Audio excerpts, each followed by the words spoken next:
जय जगन्नाथ। पुराण पीढ़ी को स्वागत। आज प्रसंग अर्जुन हनुमान विवाद बा दुई भक्तों मध्य लड़ाई। थरे तृतीय पांडव अर्जुन जंगल पथ दे निजर लक्ष्य स्थल जाउथिले। किछि बाट जिबा परे से भगवान श्रीराम द्वारा निर्मित सेतुबंध पाखरे अटकी गले एवं से सेतुबंधटी को देखि निरीक्षण करी हसिबाकू लागिले। किछि दूर रे बजरंगबली हनुमान बसी तपस्या करुथांती। से अर्जुनंकर एपरी कार्य को देखि विस्मित हेले एवं उठी आसी अर्जुन को हसिबार कारण पचारिले। अर्जुन सेतेबेले हनुमान को चिन्हि नथांती। अर्जुन कहिले, मु शुणिथिली भगवान श्रीराम श्रेष्ठ धनुर्धर, से धनुर्विद्यारे अद्वितीय। तेबे भगवान श्रीराम चाहिथिले निजर धनुर्विद्या बल मुहूर्तक मध्य एक तीर निर्मित सेतु करि पारिथांते। से कहीं एपरी एक शिला वा प्रस्तर निर्मित सेतुर तैयारी कले। सेथिलागि मु हसुची। ए कथा शुणी राम भक्त हनुमान की संभाळिबे।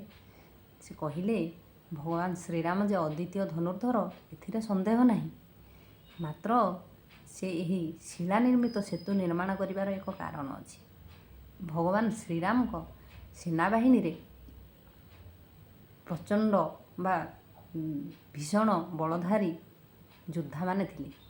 एकुआर एक बलियार थिले। सेही वीर बा बलवान योद्धा मानकर भार को तीर निर्मित सेतु सह्य करि पारि नथांती। सेथिपई से प्रस्तर बा शिलारे निर्मित सेतुर तैयारी करथिले।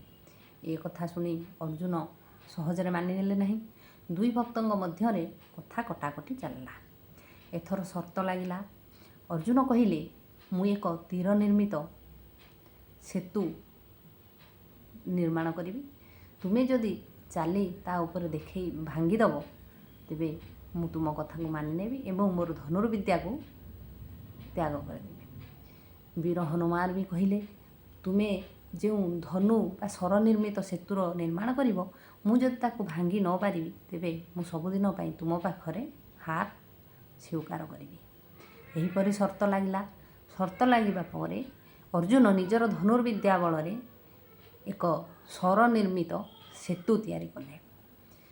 बजरंगबली हनुमान जय श्रीराम कही गोटे मात्र लंफ प्रदान करने मात्रे सही सेतु तीर निर्मित सेतुटी भांगी चूरमार हो गला। एथर अर्जुन लज्जित हेले, मात्र हनुमान तांको आउ एक सुजोग देले। अर्जुन द्वितीय थर पाई पुणी निजर धनुर्विद्या बल आउ एक सेतुर निर्माण करदेले। पुणी थरे हनुमान से सेतु उपरे पाद रखते बा चलने को आरंभ करते से सेतुटी भांगी पड़ला। अर्जुन एथर दुखी बा अनुताप कले एवं लज्जित हेले, निजर प्राण विसर्जन करने प्रस्तुत हो गले। ये कथा देखी हनुमान कौन करेंगे? से तो जानिछंती प्रभु श्रीराम आउ श्रीकृष्ण भितर किछि मात्र भिन्नता नहीं। से हनुमान भगवान श्रीकृष्ण को स्मरण कले।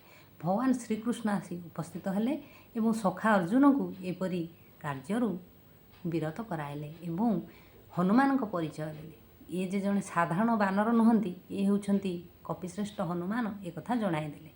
अर्जुन को गर्व बा अभिमान आत्मबलिमा दूरे गला। से हनुमान को क्षमा प्रार्थना कले एवं निजर गर्व पाई अनुताप कले। एथर भगवान हनुमान अर्जुन को अभिमान दूरे जाइथार खुशी हेले एवं तांको कथा देले आवश्यक समय रे से तांको सहायता प्रदान करिवे। सेथिपई महाभारत युद्ध समय रे हनुमान अर्जुन को रथ उपरे बा पताकारे रथर पताकारे रहिथिले एवं प्रत्येक विपद आपदरे अर्जुन को सुरक्षा प्रदान करथिले। ए हेउची दुई भक्तों लड़ाई बा अर्जुन हनुमान विवादर कहानी। जय जगन्नाथ।